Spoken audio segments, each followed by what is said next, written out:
আজ বানিয়েছি কাঁচকলার কোপ্তা। অনেক বাচ্চারা দেখলেই নাক সিটকায়, কিন্তু এরকম করে বানালে বাচ্চা চেটেপুটে খাবে। আমি এখানে দুটো কাঁচকলা কেটে নিয়েছি। কাঁচকলাগুলোকে প্রেসারে সেদ্ধ করতে দেবো। তাতে দিয়েছি নুন আর হলুদ। হলুদ দিলে কাঁচকলাটা কালো হয় না। আর নিয়ে নিয়েছি ছোলার ডাল, কাঁচা লঙ্কা আর আদা। এটাকে ভালো করে পেস্ট করে নেব।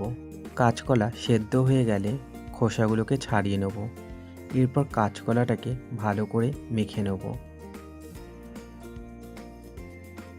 এরপর দিয়ে দেবো বেটে রাখা ছোলার ডালের পেস্ট, ধনের গুঁড়ো, জিরের গুঁড়ো, লঙ্কার গুঁড়ো, আর দিয়ে দেবো 2 চামচ বেসন, পরিমাণ মতো নুন,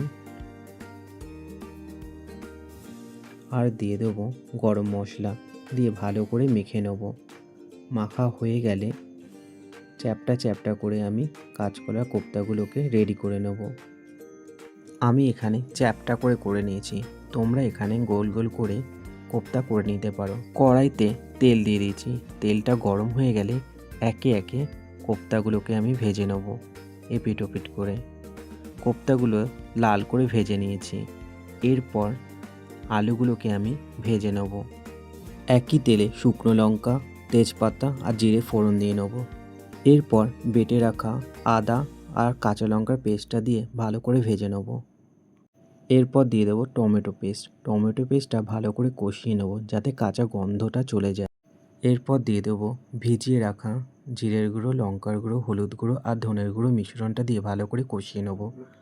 দিয়ে দেবো স্বাদ মতো নুন, আর দিয়ে দেবো ভেজে রাখা আলু। এরপর দিয়ে দেবো পরিমাণ মতো জল। ঝোলটা ফুটতে শুরু করলে দিয়ে দেবো ভেজে রাখা কোপ্তাগুলোকে। নামানোর সময় ঘি, গরম মশলা দিয়ে নামিয়ে দেবো। রেডি আমাদের কাঁচকলার কোপ্তা। আপনাদের যদি আমার রান্নাগুলো ভালো লেগে থাকে তাহলে সাবস্ক্রাইব করে আমার পাশে থাকবেন।